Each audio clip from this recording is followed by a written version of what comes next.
Hi all, welcome to another session of system design. Today we are going to do a deep dive on a topic, and today's topic is rate limiter.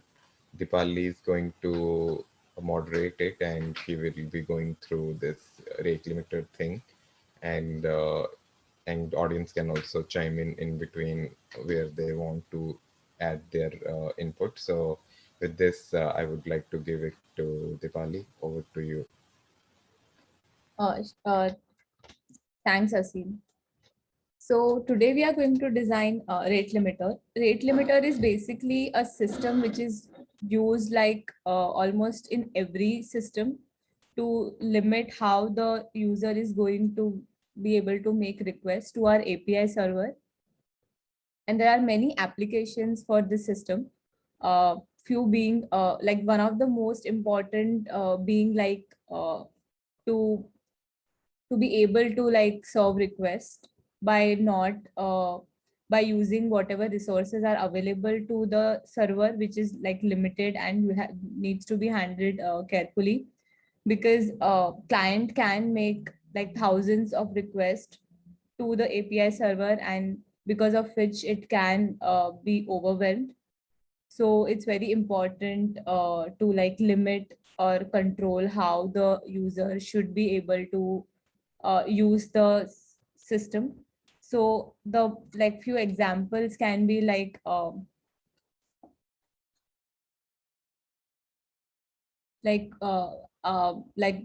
amount of login request a user can make. So we can, the API would like to control like the login, the user is only allowed to log in 5 times per minute. So that's like a reasonable expectation. um, and uh, it can be that we are able to like connect to the like even the authentication request can be like limited,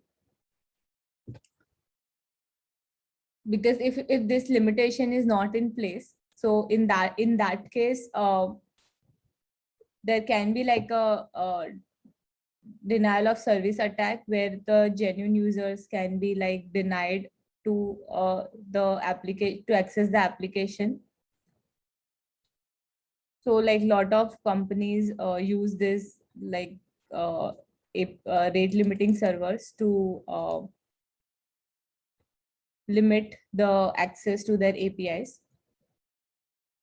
So it's one of the very critical component in the system design. Let's see. And the main requirements for this system would be to be able to serve the request. So whenever the request is coming, like we can directly use the load balance. Like load balancer is basically like controlling, is like a layer between the client and the API server, but it's not like smart enough to control the number of requests. Uh, so we cannot like rely only on load balancer. So there should be like one entity either integrated into the API server or as a separate component into the design, depending upon how we want to design it. Uh, we need to add like one server which would like take the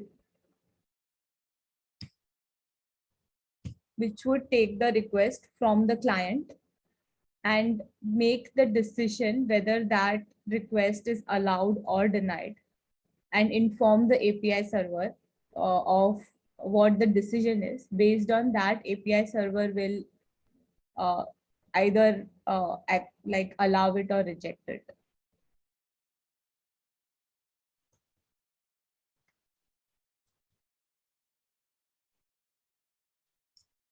So this will return, basically it will accept the request and will return like whether success or failure.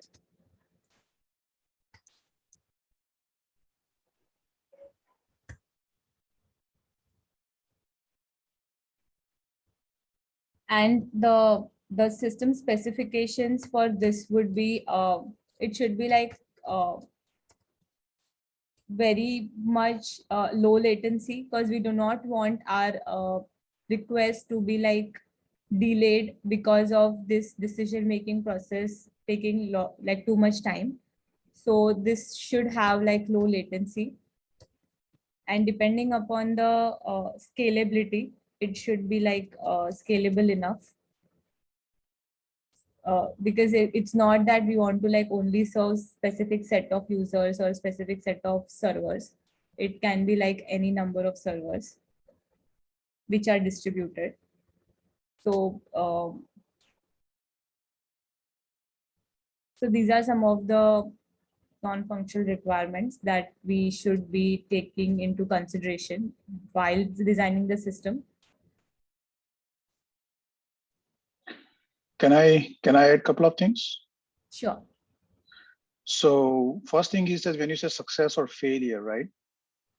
Mm-hmm. What does it mean to the client, whoever is consuming this API? So the client can get access if it is a success. The API will go through, the request will go through and will receive a success response, which will be HTTP response 200. But in case of failure, the client may get back a response saying, if it is like using REST APIs, then it may get back like error response 429, which is like too many requests. Okay, makes sense. And another, the question is about the non-functional. And in this case, do we think that we should design this feature such that if the rate limiter itself is down, right? Whatever reason, if the rate limiter component is down, the existing API request should continue to flow without letting the client know what happened in our system. So is that something that we should keep in our mind that when we're designing this system? I think yes, when we are not able to make decisions, it's better to allow those requests than to throttle it. So fault tolerance is basically we should be taking into consideration. Yep, that's right.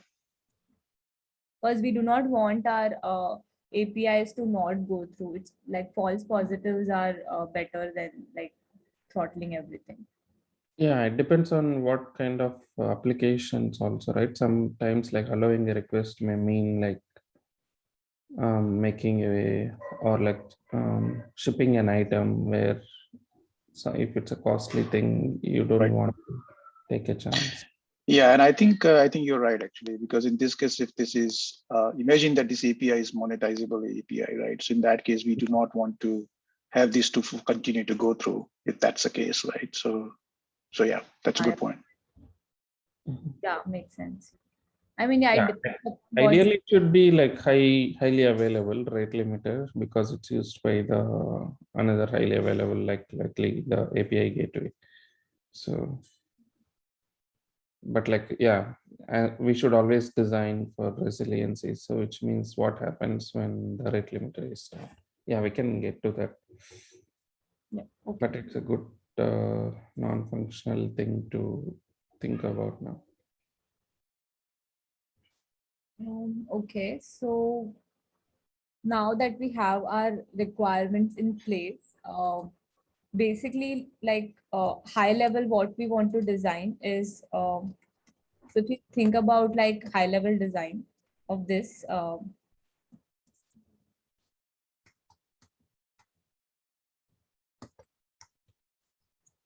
basically we have a client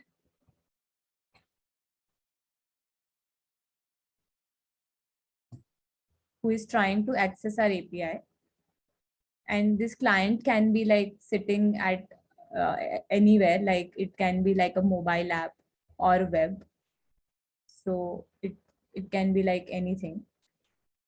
So we do not have any segregation on that. Yeah, Deepali, 1 minute. Like folks, like this is not a mock interview, so feel free to chime in and like add your own. Try to if you have some requirements or some aspects of design in mind, feel free to interact with Deepali and add your thoughts. Yeah, please. So there will be a rate limiter in between. who will- Deepali, do you mind if you could change this color to white so that it can be easily readable, if that's okay with you? Sure, Please quick. Sorry. no problem.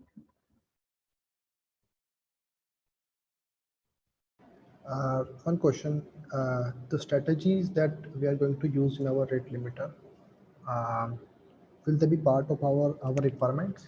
Because it may be possible that a request goes into starvation and we have a requirement that there should not be too much starvation.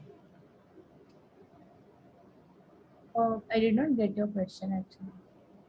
My question is, if can there be a functional requirement or maybe non-functional requirement? It says that some limit of request should not go into starvation if you are limiting your API. Let's say in 5 minutes you cannot starve more than 1,000 requests. Oh, that is like very specific to the way rules are defined. So when the rate limiter is designed, it basically accepts the list of rules that the client, that the service provider has, the user has defined, and based on those rules, the requests are throttled. So if the rules states that the number of requests throttle should not exceed 1,000, then it will be behaving that way. But today we are going to design like a generic rate limiter, which will be like throttling X number of requests per second or per hour or per minute, or maybe a rate, like different combinations. So rules can be anything. Okay, so if it in a case that, let's say there is a big billion day sale on e-commerce platform and there is a huge traffic going on, so we would like to scale our system rather than relying on the rate limiter, because if rate limiter is limiting too many people, that is bad for us. We would like to scale our system and increase the limits of our rate limiter. That is why I was saying that Yeah, starvation Himanshu, this rate limiter will be applied at the user level. Like, so whenever you create developer account with Twitter, they will give you an API key. So, Yeah. but the rate limiter will make sure that you are not going to make more than 1,000 call in under 5 minutes. Okay, so per user rules are applied. Yes, mostly. I think it's per API key. Per API key. Yeah, Okay. API key is for a user, right?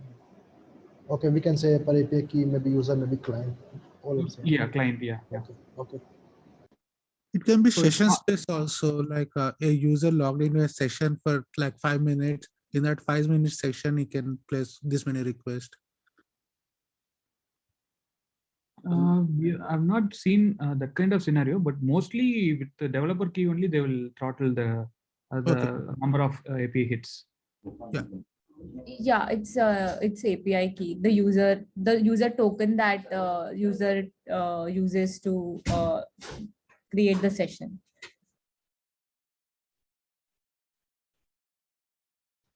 I think that's very important distinction because, in reality, the rate limiter could happen based on your IP address, could be based on your host. There could be so many variations, right? So I think we should stick with one use case and rather go deeper into implementation rather than solving all the problems.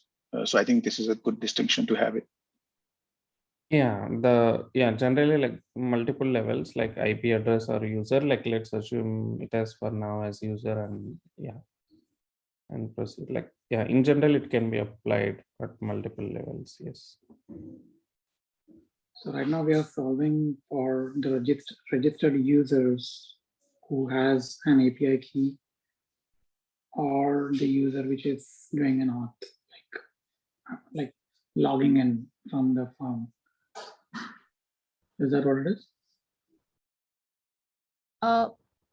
Yeah, it will be the per user, like the requests are throttled per user. And if there is any segregation of like, if there are like multiple APIs, then that segregation can be per user per API. Then that API can be partitioned into multiple groups. Is it per user or the per developer key, right? Because a client can have just one developer key that can be used by a lot of users, correct? So that's where, so is it like really for end user or is it for I like think developer? it is for end user as well, because if as a user, like for example, I am having like using one application and I'm trying to logging in like multiple times. In that case, we cannot just simply use that API developer key, right? Because that would not give that distinction So of if, which user it is. okay, so if API developer key is for, if we are targeting for who would be the clients for that to have the API developer key. So the end user would not be having those keys, I suppose. So I if think we, it depends on the case. Let's say you are doing a payment, and in that case, you are purchasing something from the e-commerce, and e-commerce on behalf of you is making a request to the payment gateway. So in that case, for payment gateway, e-commerce website is my client, or we can say the end user. And for the person purchasing the e-commerce website, the person purchasing is the end user for e-commerce website. so that would be for one particular specific case, like we have an e-commerce website. For example, we don't have any e-commerce. We have some website which needs to be handled like in journal.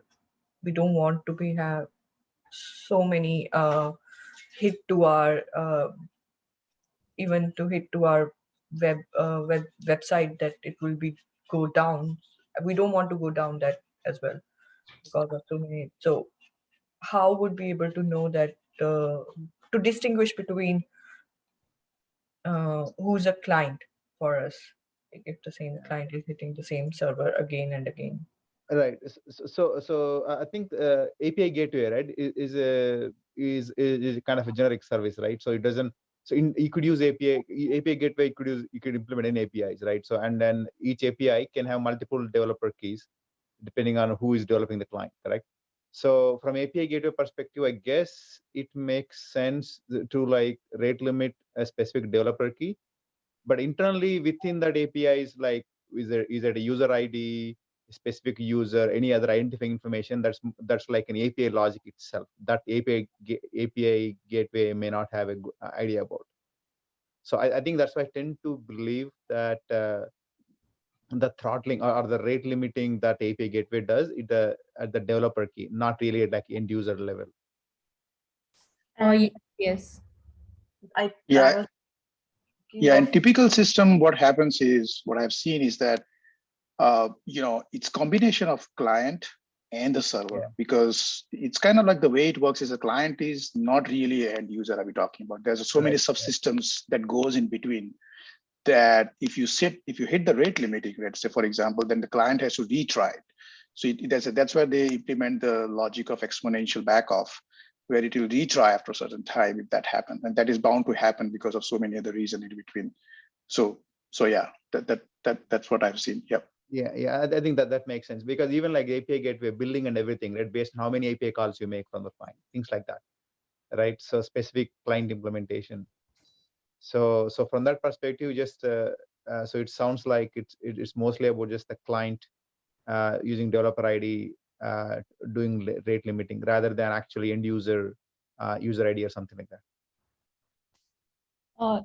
Yeah, it will be a combination of both. Yeah, thanks. So now that we have like a high level design, it's basically how would we want to like rate limit, what kind of algorithm we want to use to control the number of requests that the client can make. And there are like multiple algorithms available. So let's talk about it, like the few of them. And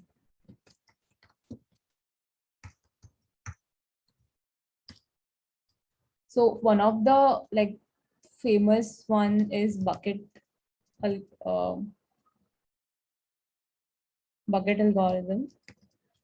where there is like it's like a bucket which how many that like there is a fixed size which is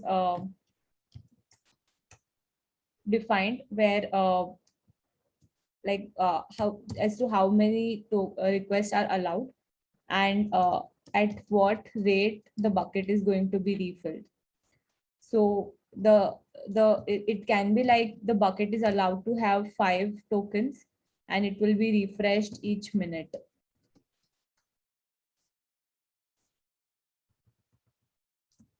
So based on that, the request can be served. But this has like certain limitations as to like the traffic can have a spike if we are sending at the like end and beginning of the minute. Then it can have like, it can serve 10 requests, but actually we are over a period of 1 minute, but in effect we are only allowed to serve 5 requests. So to like improve this, there is one more approach, which is leaking bucket algorithm. So here the constraints are going to be the same, but instead of Can you come again with the bucket algorithm? Sorry, I didn't get that one. With some example. oh yeah, sure.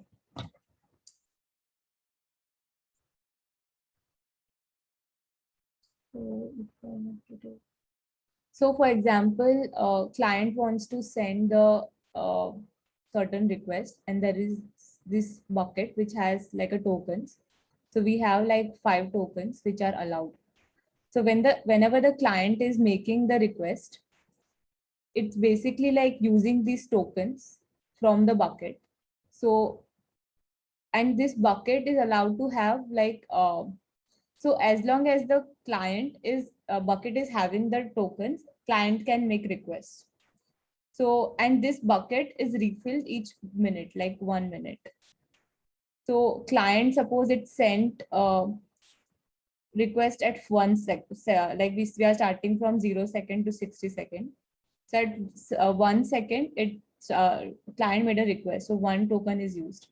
Then one more request client sent was at 10 second. Then the one more, we still have 4 tokens, so this will go through. And at client sent like 2 more requests at 20th second. Then these 2 tokens will be used. And one more at 48th second. So this one will be used. And then after this, at 50th second, if client wants to make 1 more request, the tokens are used. So they won't be able to make any more further requests. And so at 60th second, this bucket will be refreshed. So at this point, these tokens are going to be refreshed. So we will have like new tokens at this point. And after this point, if there are like more requests coming in at 70th second, we can start serving those requests based on because now we have more tokens available. But in case of this algorithm has one drawback as to like, okay, if the requests are coming in a distributed fashion, like we are supposed to like serve 5 requests over the period of 1 minute. So this is 0th second, this is 60th second, right? Now, and this is the start of another minute. So if the request came in like this, then it's fine. But for example, if it was more like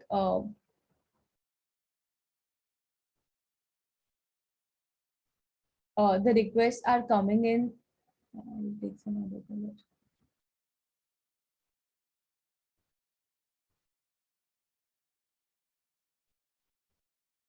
So if like 2 requests came in here,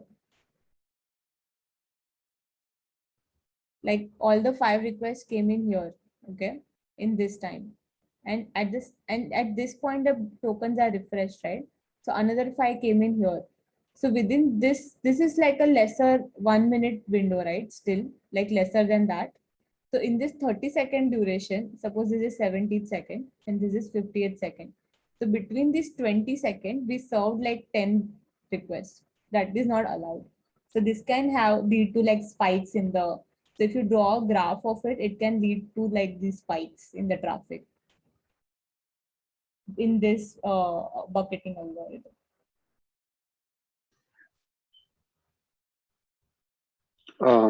How do we even implement this simple bucketing? Because every 5 seconds or 10 seconds, you mentioned that we have to reset the counters, right? Yep. It's going to be heavy, right heavy. If we consider distributed, we need to kind of use some kind of storage where you are keeping all these counters for Yeah. each combination of whatever developer key or user ID, right? So and those combinations could be.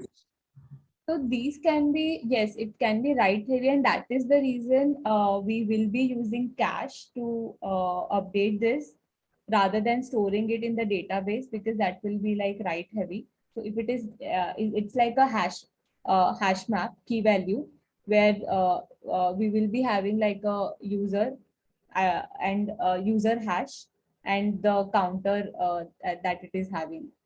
So this counter can be like a key value store, which can be stored in memory so that it can be accessed fast and it can be refreshed. Like there will be expiry timer, like a Redis cache we can use, where we can increment the counter and we can expire the counter at a regular interval. I'm not aware of any practical implementation of rate limiter, but does anyone know that this is how people do? I mean, do they use, because having a distributed cache of its own is a big headache, right? For just for making sure, just to satisfy rate limiting. Yeah, so there are multiple available approaches, one being distributed cache. And that is most widely used as far as I have read.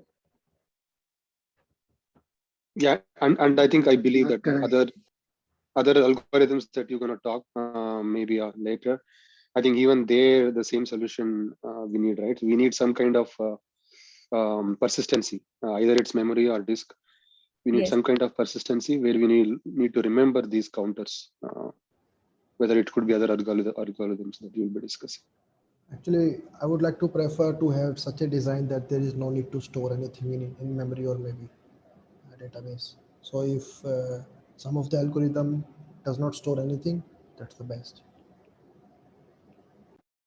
Are there any but eventually we need some persistency, right? Because you need to know at what stage of even telemetry is also over usage.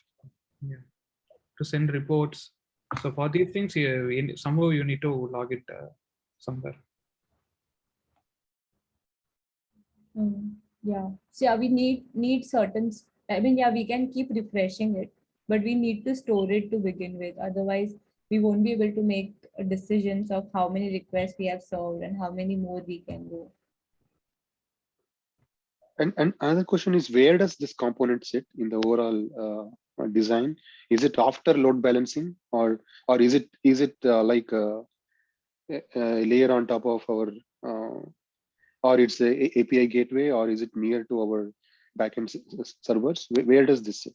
So you can add load balancer can be added anywhere, right? So it is between client and API server, but you can have like load balancer here and here based on the, like if we cannot, I mean, if we are using multiple rate limiter servers, if like to make it scalable or to not have a single point of failure, we can have like multiple rate limiters. So there can be load balancer between client and rate limiter in that case. And there can be a load balancer between rate limiter to API server to like, forward the traffic. Load balancer is basically forwarding our traffic. So it can be placed in between. Can I ask a question? If we have load balancer, yeah, and we have several requests, and we definitely have a state, yeah, our rate limiter have a state for each particular user. Should we think somehow to route our request to same instance of rate limiter? Let's say we have 100 hosts for rate limiter, yeah, and when I connect to load balancer will route me to one of them, and when I next time in same minute will arrive for the second request, it could route me to another rate limiter. Yeah, how to deal with it? That is fine, right? Because these are stateless, these rate limiter. No. This rate limiter mostly use sticky sessions to have a better performance. Or shouldn't it be placed before the load balancer?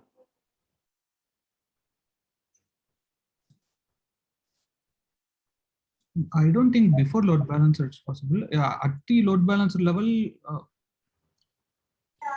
Why is it not possible before the load balancer? If we place it between the load balancer and the API gateway.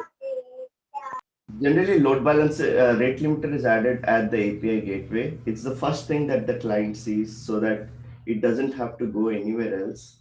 And if you see any denial of service attack or spike attack or any of the requests coming from non-geographic locations, you don't need to go through all the cycles. You can immediately filter it out. Right. So it kind of it can be clubbed with the this API gateway. Yes, generally it's a feature in API gateway, and sometimes there are some third-party tools like Sequence and some other tools that can enhance this rate limiters. So there's two features of rate limiter. One is just to control how many transactions that can come and monetize it, and second thing is denial of service attack and all. For all those second things, there is a third party or depends on the company that you use. Some of them inbuilt have it. Are we not supposed to have the authenticator, user authenticator right after the load balancer? Because we wanted to check and see if the client is a genuine client or not, right? Without authenticating the client, we can't even send him to the rate limiter. Yeah, I mean, like API gateways generally have both of them, right? Like authentication as well as the rate limiters inbuilt. So normally authentication happens with the token, right? So that's why you generate a unique token for each and every client, or like. Yes. Let's not get into tokens and authentication because that's another portion. But generally, the API gateway, just assume that rate limiter is there at API gateway for now and proceed. Yeah, and load balancers also like support rate limiters. So just in case if not all scenarios you may need API gateway usage. So assume that like today's load balancer and proxy systems also support these rate limiters. So yeah. So is it okay to like put a load balancer in between client and rate limiter? Because rate limiter will have like a just to update, because client can basically connect to any rate limiter since it's a distributed system. I would say client is unaware of the rate limiter, like I mean, like, or he's not directly interacting with the rate limiter as such, because that's a part of a contract between the client and who is the API provider, right? Like generally. So initially, like they say, like Google says, like you are allowed to hit 1,000 invocations per an hour or so.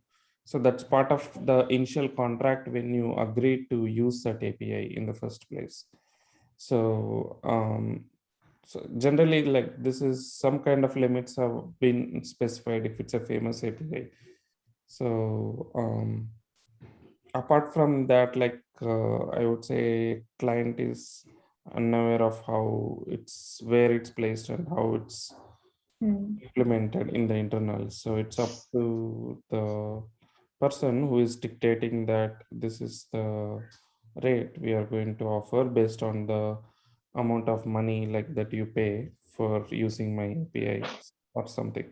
I think there are other challenges, right? Like if we are using TLS, where does TLS end here?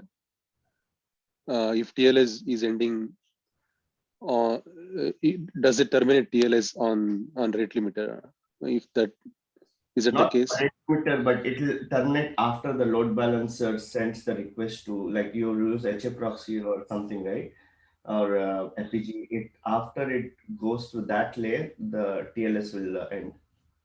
So shouldn't it depend on like how rate limiter works? Like if there's something that you cannot get from like from the request without ending TLS or SSL. So in that case, you cannot put a rate limiter before where you end the where you decrypt your request, right?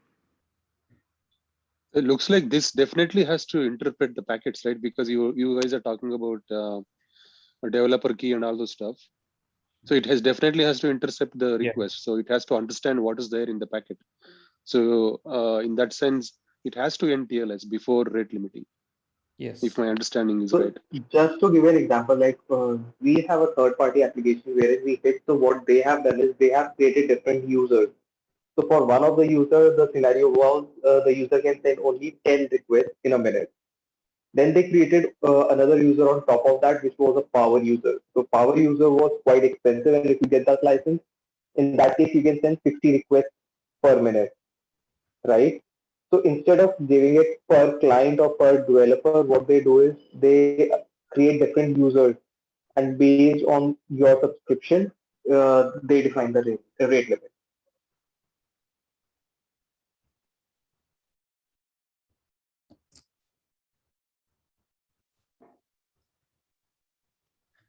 I'm not sure if you're dragging it too much, but yeah, looks like there are many open questions here. So Yeah, let's take it yeah, after. makes sense. Yeah, Thank you. Yeah, sure. So let's continue with the sliding window algorithms. We can use bucket algorithm, which I just explained. To overcome this shortcoming of bucket algorithm, we can use leaking bucket algorithm, where we will be maintaining a queue of which will be serving the request at a fixed rate, so that this sort of spike is not observed. So whenever there is a request comes, there will be a queue which will be maintaining the request. If the queue is full and we still have buckets, we still have tokens, but the queue is full, in that case also the request will be dropped instead of serving that request. So that way we will only serve like fixed amount of request at a fixed rate by using the queue.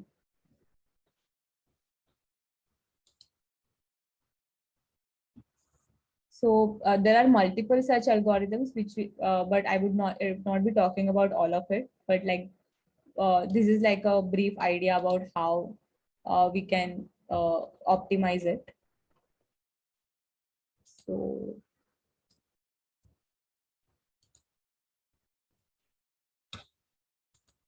what are the limitations of this leaky bucket algorithm? Leaking bucket algorithm, like since we are using two options, two inputs, like the refill rate and the size, we can like it's difficult to like tune two of these parameters. So that can be one of the like limitations to like have like to refill at what rate and what size to allow.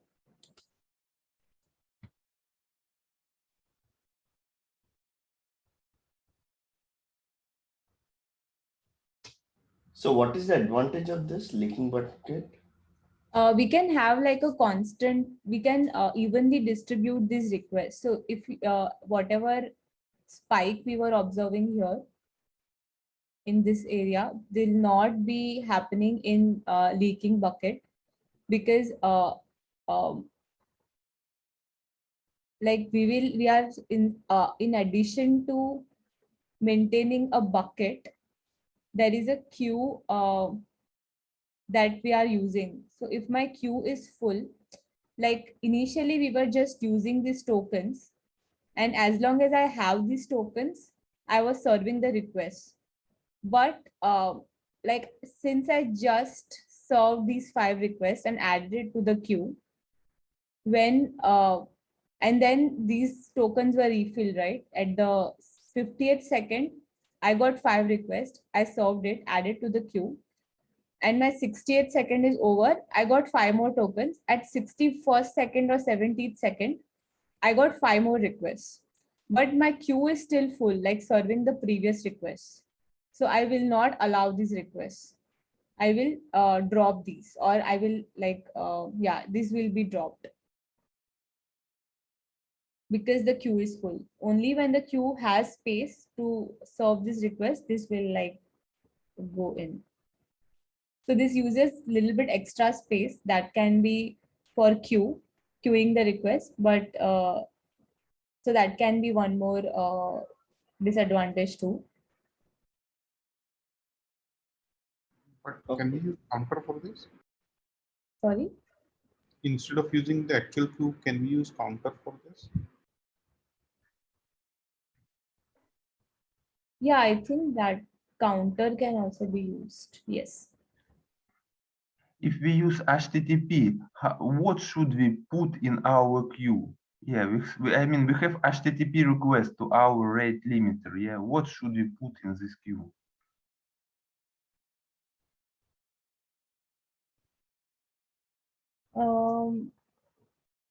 It can be a counter. I don't think counter can work. Can you give some implementation how counter will work? So for example, we have like 5 requests and the queue size, we can just maintain a size. Okay. So now my queue size is 5. So I already served used 5 tokens. So my tokens is 0 now at 50th second. At 60th second, I reset this counter to 5. But my queue counter is still 5, right? So at 70th second, I have tokens, but my queue is full. So unless I solve these requests, so this will be reduced maybe at a constant rate, or we can reduce it like by 4. It will be still 5, right? So that way we can implement it, like one of the ways. But then won't this will result in a timeout? Suppose one of the requests, like in the queue, your queue size is 5, and you're saying in the bucket you have a limit of 5 tokens, right? So suppose in the initial 5 seconds you got 5 requests and you consume the quota. Then within that 55 seconds, when you couldn't refill your bucket, the 100 requests came in, correct? And they all were queued. Now it's kind of, they will take so much time that it will start getting timeout at the client's end, correct? Yes, it's the limitation.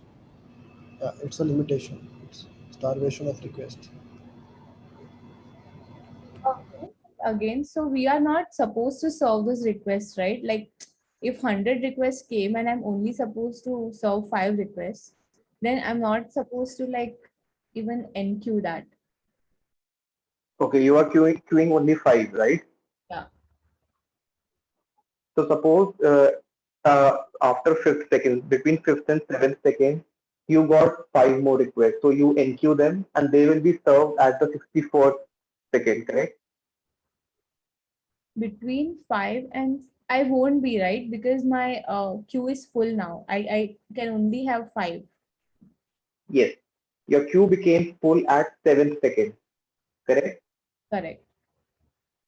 Now these 5 requests, they will be served at 61st second, right? Mm-hmm. So what I'm saying is they have to wait for this around 50 seconds of time, 50-60 seconds, correct? Yeah. And suppose the client has implemented a timeout of 30 seconds, timeout of 30 seconds. Yeah. So that needs to be in sync with the timeout. Like, yeah, this can be one limitation. Yes. So it can happen that some of the client which So is I having think there that could be anyhow the timeout. SLA of your service, right? Means if your service is taking 60 seconds to serve a request, then if client is timing out at 30 seconds, it will always time out.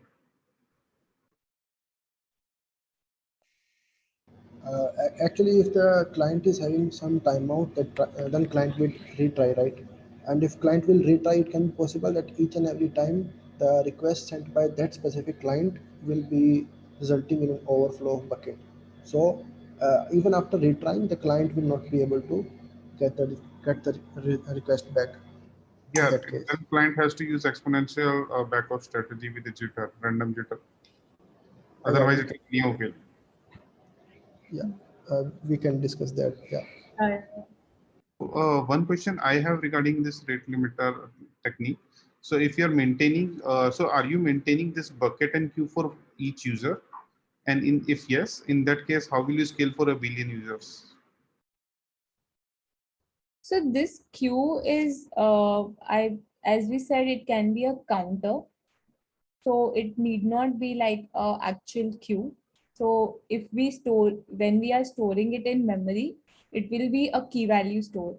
So it can easily be scaled to multiple users. It won't take too much of memory.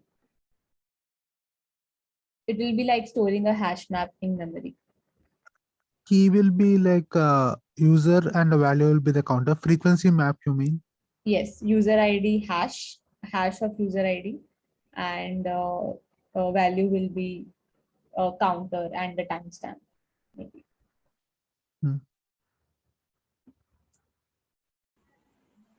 So won't these counters suffer from race conditions if like in the Yeah, multiple we will nodes? talk about it. Yeah, so the race conditions will be there when we are, since it's distributed system, since we already spoke about it, let's talk about that. So, so this was like a single node implementation, how we would handle it at a single node. What if the system was distributed? So we will have like multiple rate limiting servers in that case. And like multiple buckets will be there, right? So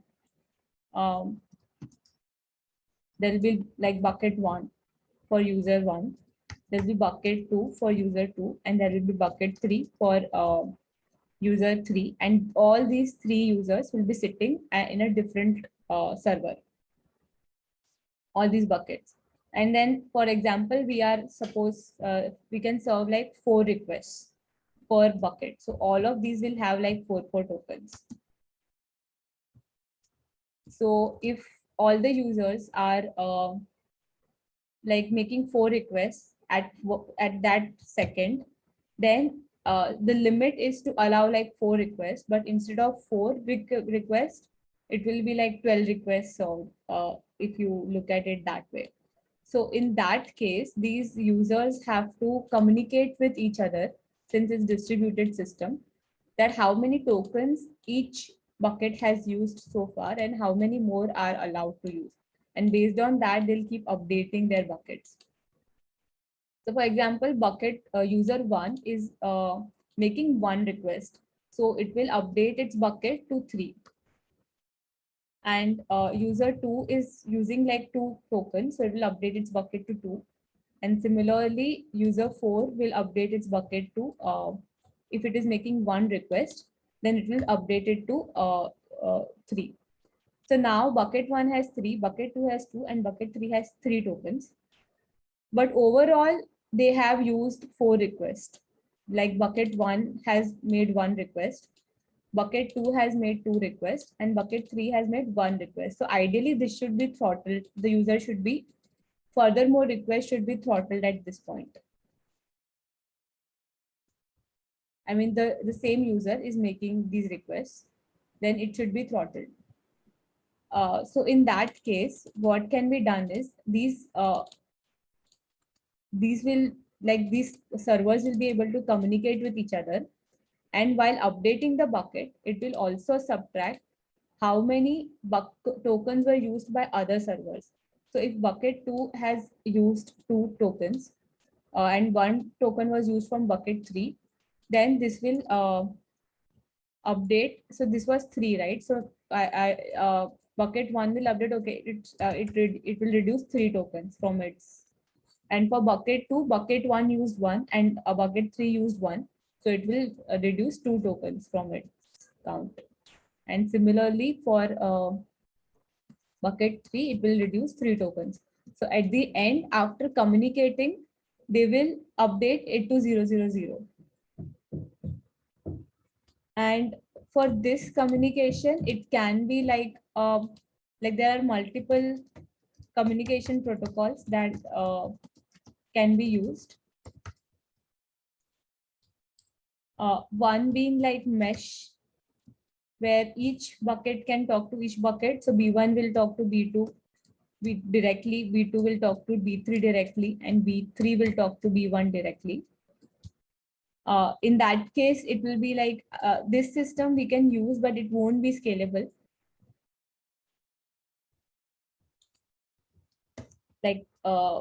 Like there will be like too many connections and too many message exchanges that will be happening, the heartbeat exchanges. So there are some other protocols like gossip protocol, where like each client will be connected to the one of the other client, and it will pass through. The information will pass on from one client to another, rather than every client will every server will communicating with every other server.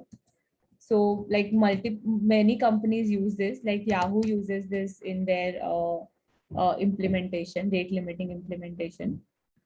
There can be a distributed cache like Redis, or distributed cache like Redis, which will be like a global cache, which will be updated by all the servers by taking a lock, by using a Redis lock. So this can be one of the ways. Another way is to use a Zookeeper-like system, where there will be a one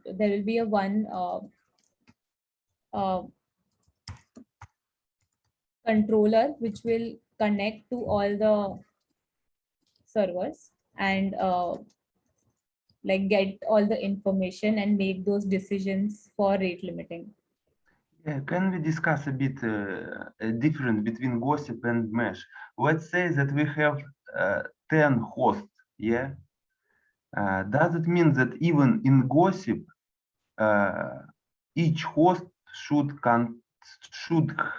have to send update to rest of hosts? Let's say we have 10 hosts, yeah? And I connected just one of them. To which host I should, rate limiter should send update?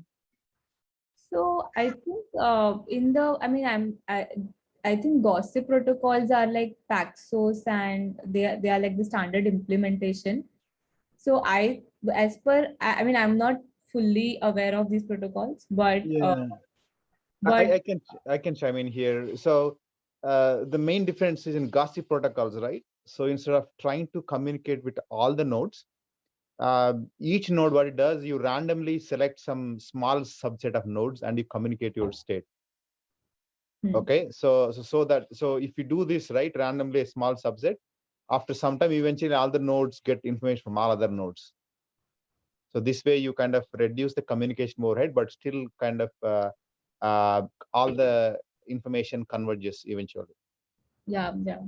It's more like that quorum consistency, but in this. So in case of gossip protocol, if the bridge breaks, like entire system will fail, right? Is it like that? No, so gossip protocol here, this is again, this is not a centralized control. Okay, this is basically every node knows about all other nodes. Let's say in this case, right? So let's say the API gateway, you have like, let's say there are 10 servers, right? That are being, that are in part of this API gateway cluster. All these 10 nodes know about each other. It's just that they don't exchange information directly like mesh, right? Instead, let's say node 1 randomly picks two other nodes and send information, and node 2 picks 2 other nodes randomly. So like that. So each node picks a small subset of other nodes randomly and exchange information. So and then eventually, I mean, it's theoretically proven that eventually, like after some time, every node will learn information on every other node, because they're randomly exchanging, and eventually all the information will propagate. Yes. I have another question on the Redis lock. Can you little bit elaborate? Yeah.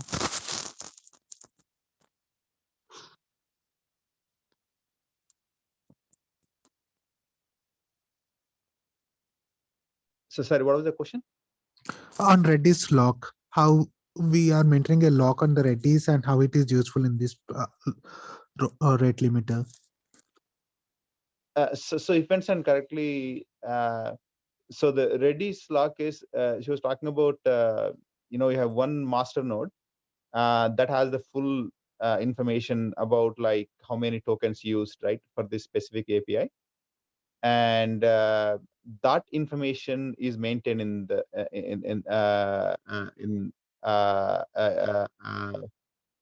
is locked. So if each other node updates information, correct, like so basically you are maintaining the overall how many node tokens used in Redis. And when, let's say, one server, some tokens are used, and then it updates that, so it needs to acquire, because this is shared state across all the nodes, so it needs to acquire the lock and then update this token count. That's my understanding. I think someone correct me if I'm wrong. Yeah, that's how it is. So all the tokens are in the Redis. But for that lock behavior, you can directly use Jupyter, right? Coordination. Yeah, so Zookeeper, usually you do it for a very, very small state. Like things like, leader election, right? Are a very, very small amount of metadata. I think in this case, the data can be more. So that's why I think the Redis makes more sense than Zookeeper in this case. Oh, but if you like sorry, data was mostly user and its number of requests is counter, right? Or is something else also included in data? No, but users, there can be a lot of users, right? So the data can be more. But you can use, I think she was also talking about Zookeeper can be used, but in a different context for this problem. So if you are like, if you have like a one node is maintaining all the, like a leader node, right? Maintaining the full state of that token information. And to maintain that leader information, then you can use Zookeeper if you're going that approach. But if you want to maintain the overall token state itself, in that case, I think I personally believe like Redis is the right approach, because you can have a lot of information depending number of users. So for that, Redis is better equipped than like Zookeeper. At least and in case of Zookeeper, we always write to the leader of Zookeeper cluster, and Zookeeper cluster, I mean, leader of Zookeeper cluster has some limitation. We cannot write 1 million requests per second to one Zookeeper leader. Yeah, it's some reasonable sounds at 10 or 40,000 requests per second for one Zookeeper leader, not more. But if we have requirement for 1 million requests, yeah, right. Yeah. So correct. So, in that case, why you need a lock? Means you can directly update the value of a user ID. Assuming user ID is a key, you can always directly atomically update that value. Right? Why you need a lock there in Redis? Means why you need to implement a lock in Redis? To avoid inconsistency in multiple people writing at the same time. Yeah, that Redis will give you anyhow, right? Means Redis or any distributed gas will give you that behavior anyhow. So why you need to implement lock? Means you would be implementing lock if your multiple services are coordinating on same thing.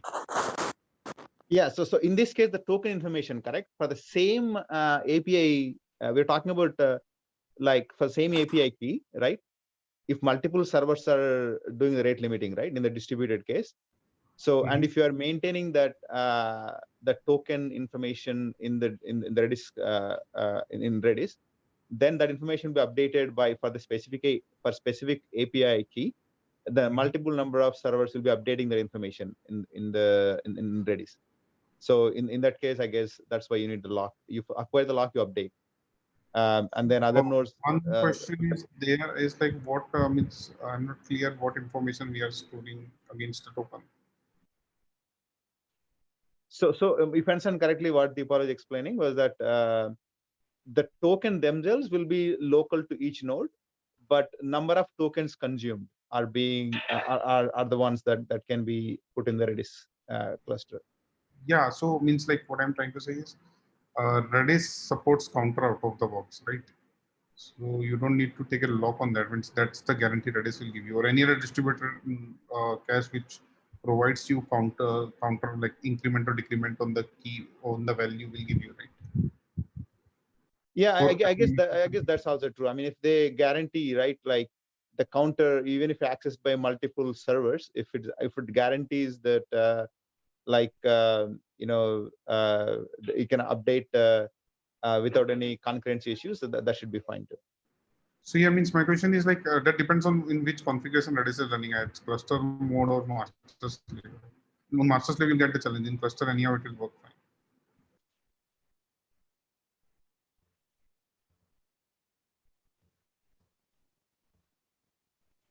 I guess locks are mainly for the cluster. Let's suppose there are 3 to 4 Redis servers, and you have only one token left.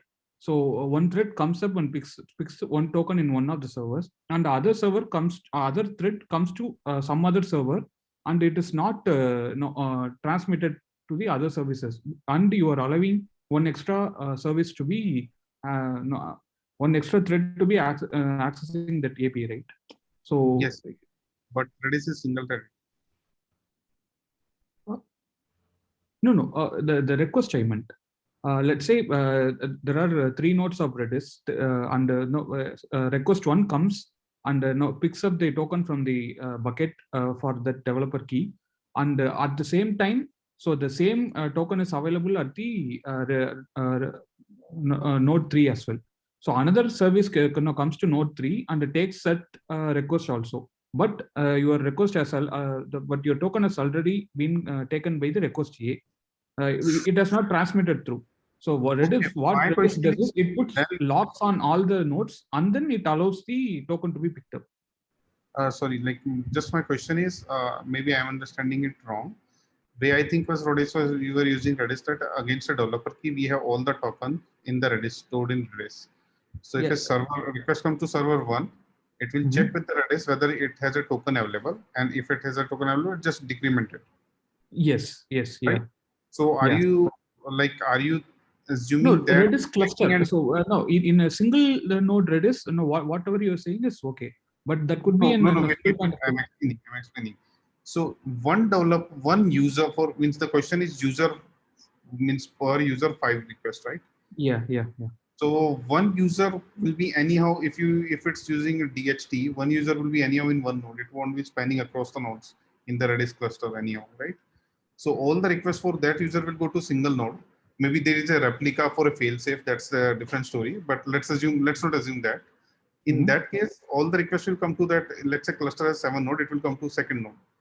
It will decrement there, and each single node Redis anyhow gives you this guarantee that it can decrement atomically those or perform operation on the node atomically. Yeah, single node can perform. Yeah.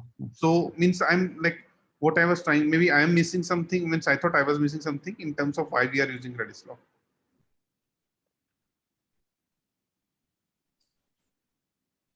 Okay, basically Redis locks it across all the instances of your cluster.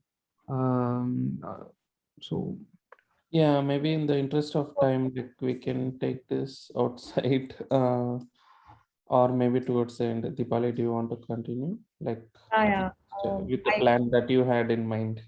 I hope it should be. I think I covered most of the things. Now it's just summing up whatever we discussed to like come up with the complete design. So we discussed like multiple components here. So if we club them all together, then we can like have our complete design.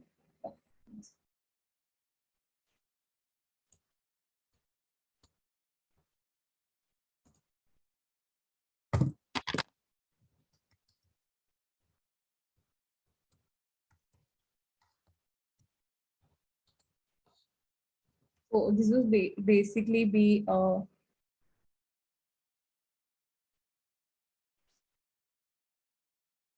yeah. So the client can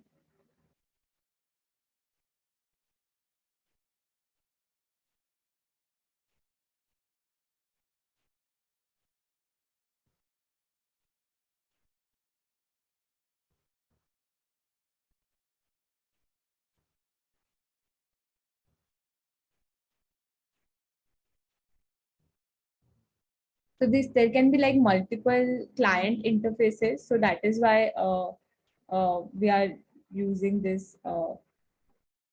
The request can be distributed. So and these requests are first going to the like some rate limiting middleware.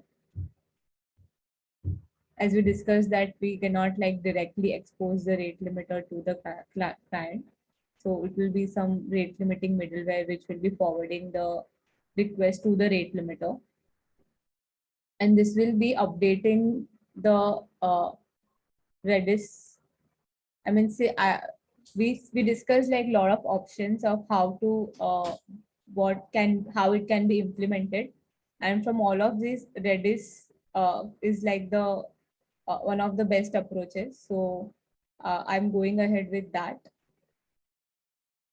And so the rate limiting middleware can read data from the Redis and update the data in the Redis.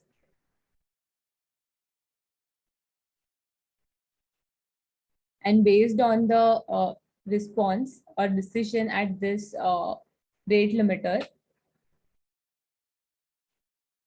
it can send this request to the API servers. And this can be like multiple servers.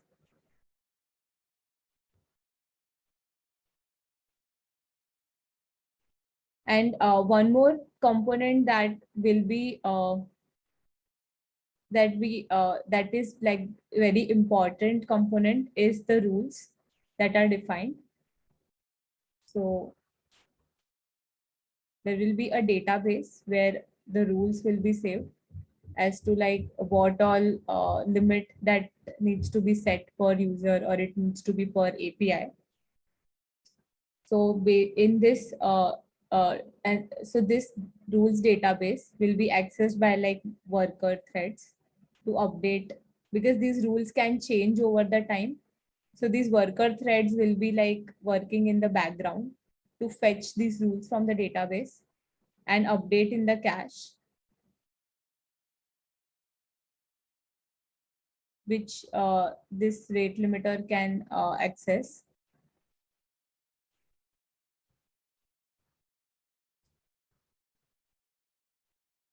Only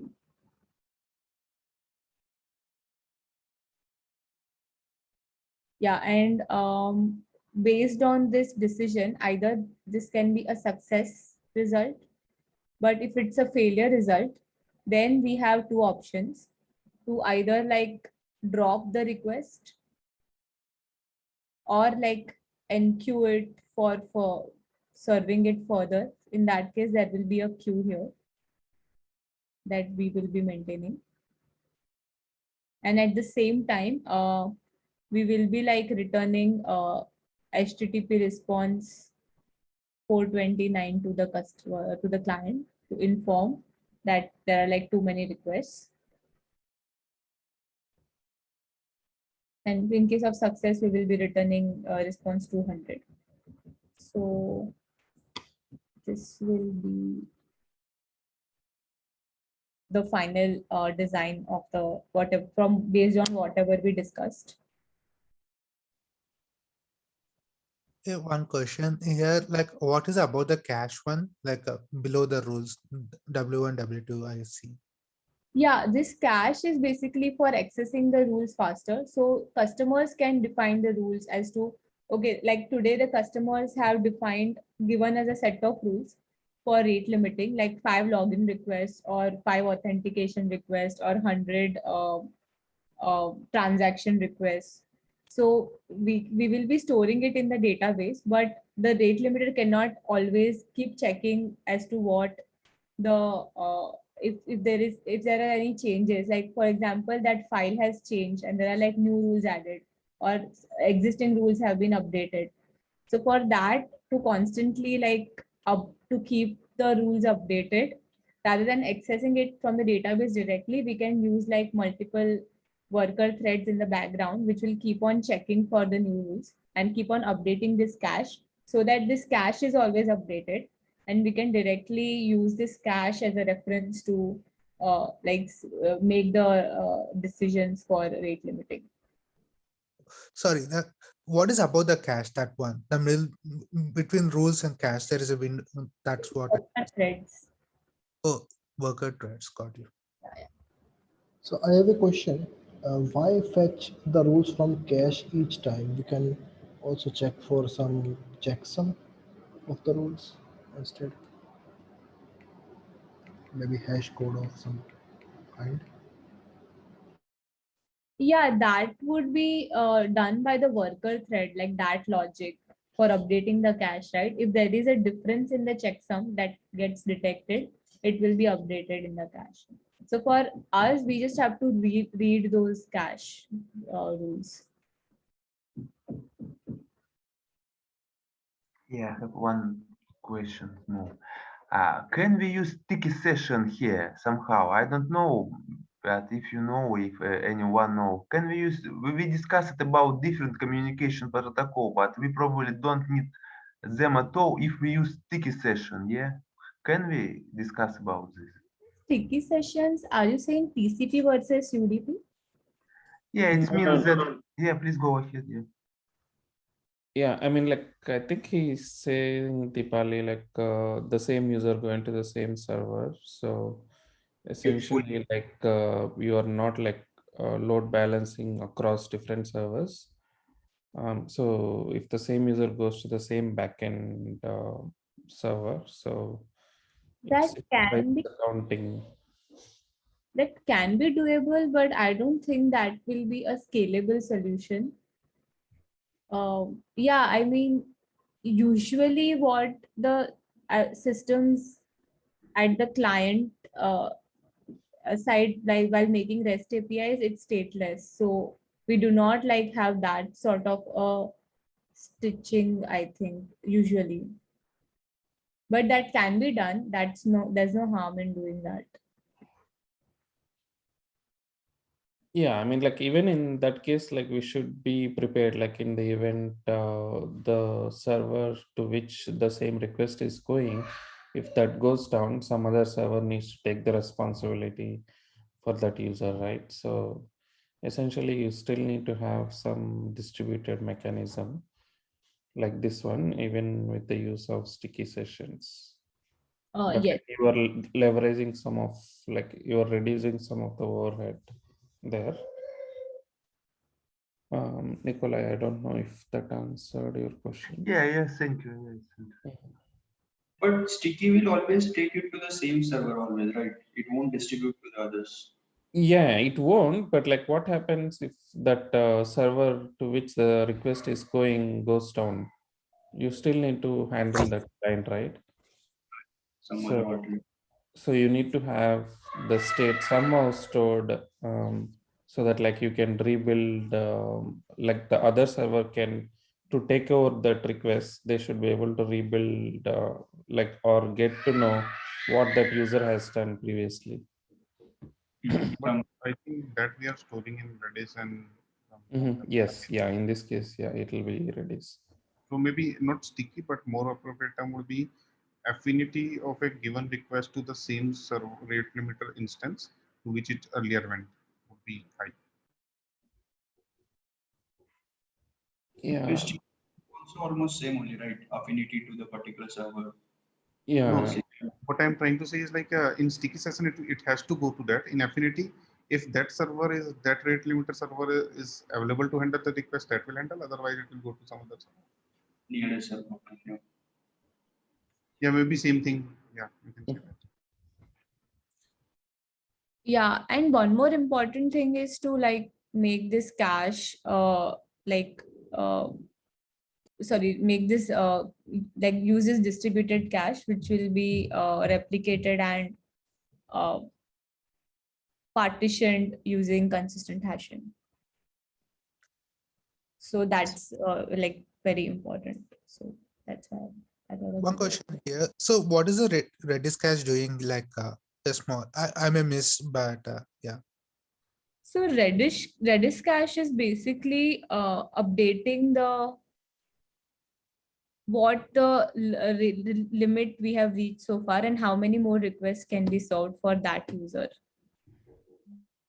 It's basically caching those entries. So you're also using Redis as a persistent store, right? Like to know, or just as a cache, like, or both? It will be just as a cache. Like we do like after an hour, we don't want to like know how many requests. Like each hour, this will be refreshed, right? Because we don't want to like if we want to store like a persistent date. I don't think that persistence is required more generally like, but if there is any specific system requirement, it can be made used as a persistent. But this is basically a cache which will be refreshed at a constant rate or uh, based on the rules.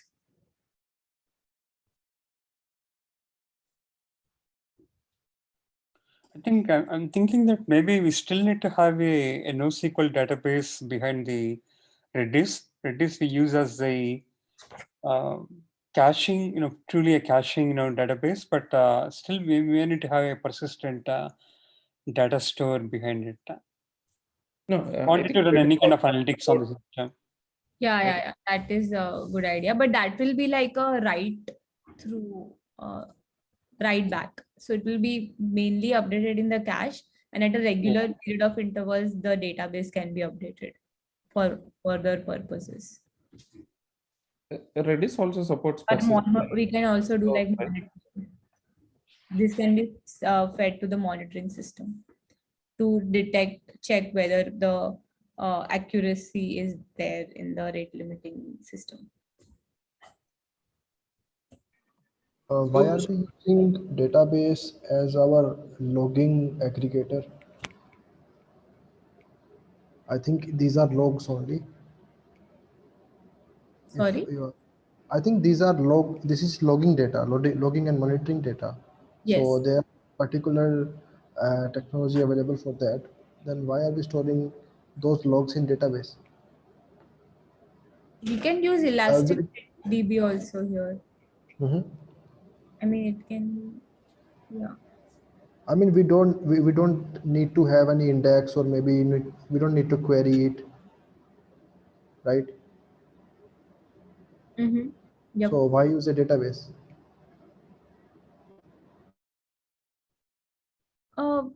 It's I mean, it's even the monitoring systems which are there, it's a form of a database, right? Where the database where it is like queried in any system. So we can use any monitoring and logging system here, but it will be a form of database. And like if we use Elastic DB and other visualization tools, that is in essence like internally using a database.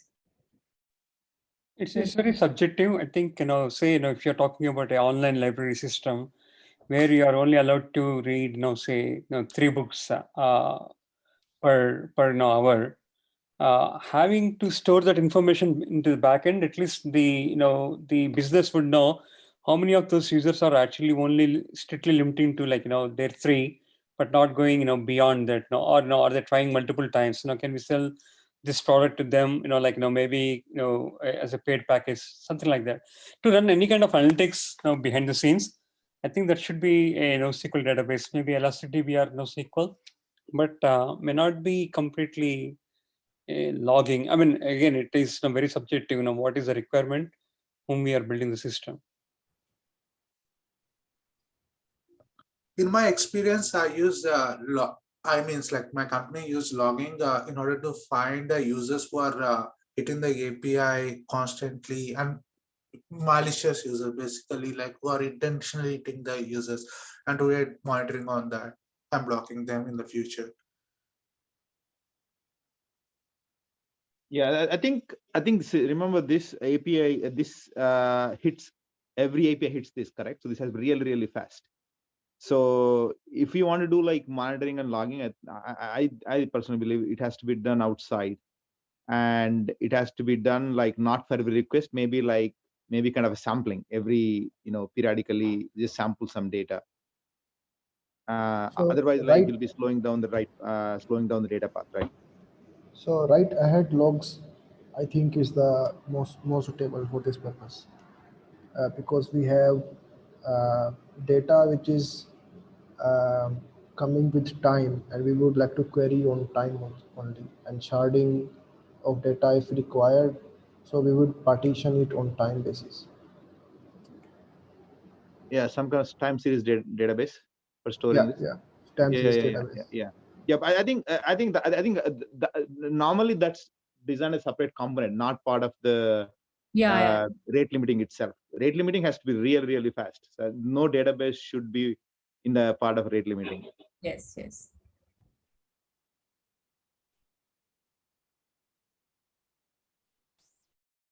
Okay, so yeah, this is the whole, this is all I had to say. And yeah, so this is the complete design. So in the normal cache, rules means what? The algorithm should be defined, or what, like set of rules? So here it will be like, you can consider it like, for example, one sec, let me just, I'll give you. Yeah, so here it will be, for example, there is a Uber or Lyft, any kind of a service where they want to limit their, like they don't want their marketing team to send more than 5 marketing messages. So, I mean, so they per day, okay? So in that case, there will be like a config file which will have like a domain specified, which is suppose like messaging, okay? And I would like to use a text box rather. So here we can have like a domain specified, which is messaging. And there will be like further key value descriptors.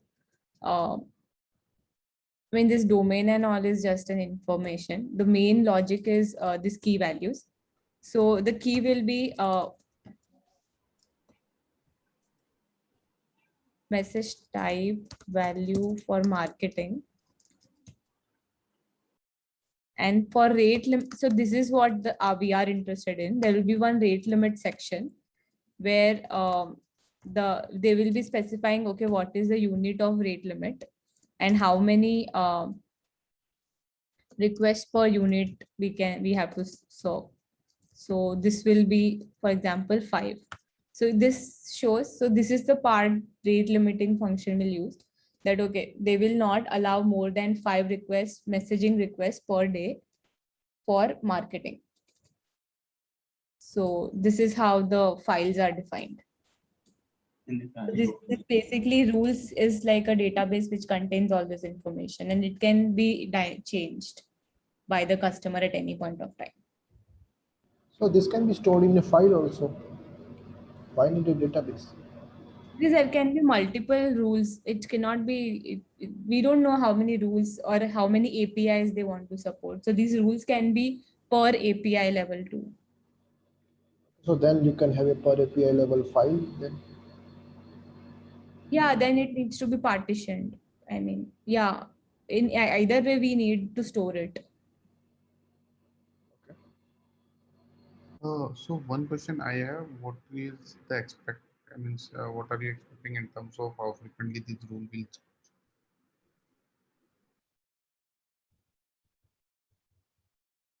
Sorry. So what is your expectation around the rules, like how frequently they will change? Actually, that is not like any specific set of I mean, there is no, I mean, if suppose we are using a common database for like there are multiple clients and there all of their rules are defined.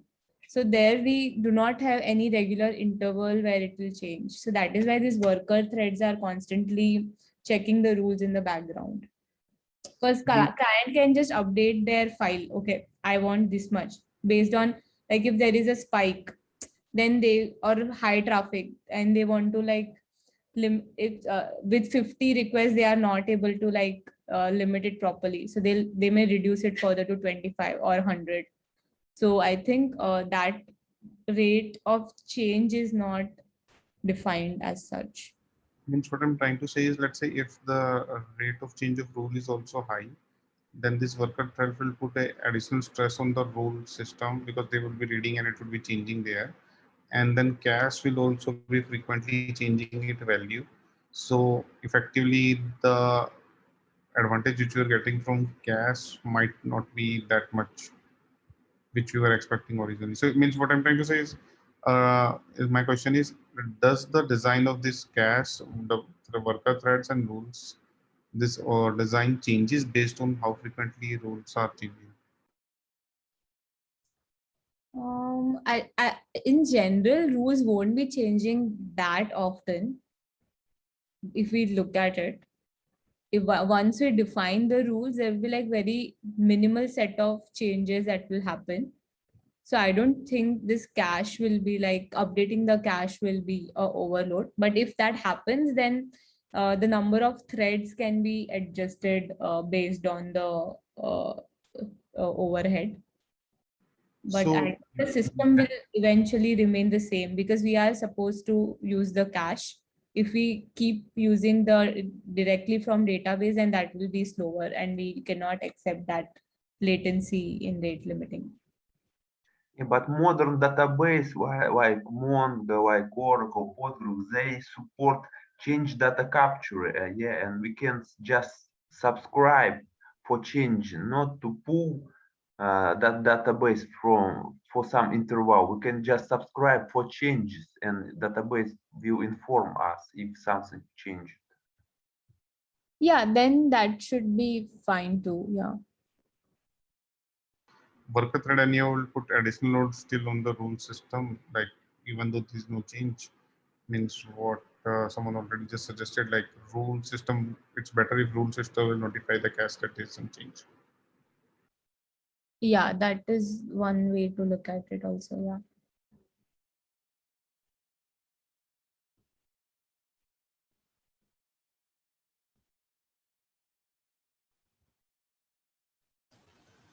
Okay, Deepali, is Do there we anything? call this as a read heavy system or write heavy system? I mean, just only the rate limiter part, not the entire API. I think it will be write heavy. Because we are constantly updating the counters. 1-to-1 ratio, because before doing any write, you are reading anyhow. Yeah, it is 1-to-1, nothing you can say, but we are constantly incrementing the counter, like read before write. But why do I care about keeping track of the counter? Say I'm just throwing an idea. Can I release 5 tokens per minute and say you use it or you lose it? I don't care how many you use it. I know that at most you will use only 5, but even if you use 1, I don't care. Next minute again I release 5. Right? I think. I'm sorry. Is it in lines with your bucket? What is it? Bucket algorithm again? Yeah. Okay. Yes. Apologies. Yeah. Yes, yes. So there are some more implementations also where like there is a, what we discussed is like hard limit. Okay, like 5 requests will be served and 5 requests are allowed and only that many will be served. But there are some implementations where you can have a soft limit as to like if there are 100 requests that you want to serve, you can go like 10 requests beyond. Like you can still serve like 10% more if there is a high peak. And there are some implementations where if there are 100 requests allowed and the client makes more requests, we can have the option to serve it if there are resources available to serve those many requests. So there are some like modifications or some alternative implementation based on the system requirements can be done.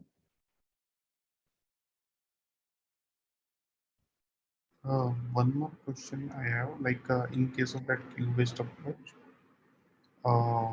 which service would be releasing those tokens? Like it would be rate limiter or some other service, and will it be updating database, Redis, or which component to release those tokens for each user? What was your question? I didn't follow it. Sorry, so what I'm asking is, like in case of this leaky bucket solution, there every 1 minute you will release 5 token per user, right? Yes. So which component is responsible for releasing those tokens and where it will update? It will update in DB or Redis or where? Yeah, it will be in the Redis cache. And rate limiting middleware is basically updating or accessing it. So let's say if you have a billion user, a rate limiting instance will trigger a request on Redis to update tokens for a billion users. Yes.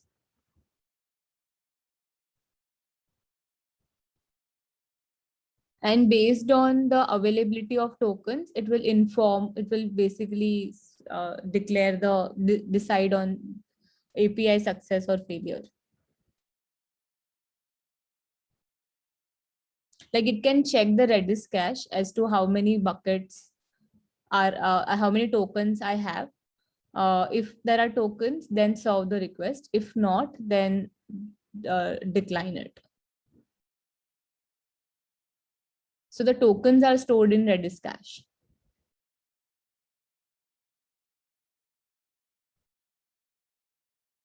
Does that answer the question? My question was slightly different. So if you're releasing token each minute, right, for each user, then you're basically updating your Redis with the available tokens, right, every minute. Yes. For each user. And if Yes. you have a billion users, so you end up triggering every minute a billion requests to release the tokens, which will translate to 160 million requests per second for your Redis instance for just updating the tokens every second for all the users, releasing the token for every user. Is that correct understanding? I mean, we won't update it if the token size is exhausted. So if there are no more tokens available, we would not be updating the cache, right? Like if the number of tokens is 0, unless we are supporting some negative tokens, in that case also there will be a certain limit where it can go beyond that. So if there are like 1,000, which is the limit, and I'm getting like 1 million requests, I would not be updating the cache beyond 1,000 because I know that I will be doing read for it, but it would not be like every time I'm constantly checking for it because I know that it has been exhausted. So What I am not able to understand is which component will track this, which all tokens needs to be updated and how it will update. Because if there is some middleware, rate limiter middleware is updating, and if all the tokens needs to be prepared for all billion user, you will end up making triggering billion requests to your Redis cluster to refresh those tokens. So that is an extra overhead which I feel in the system right now. Maybe I'm understanding it wrong. So the implementation. Actually, Redis has a per key level time to live for each key value. So after that 5 minutes, there will be no key. It will get evicted. So you can implement that. So your time window will move according to as per whatever TTL you have set. So that is non-persistent, right? So does it, can we assume that as a non-persistent then? Can you repeat? Does it mean it's a non-persistent? Yeah, I think it's not non-persistent.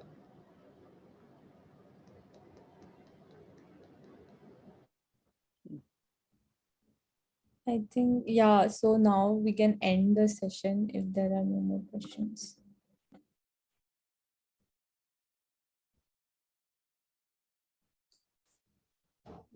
Any last minute questions before we officially wrap up the session? You can hang on for any other questions. I can stop the recording. We can hang around. Thanks, everyone. Thank you, Deepali. Thank you, Deepali. For sharing. Thanks, Deepali.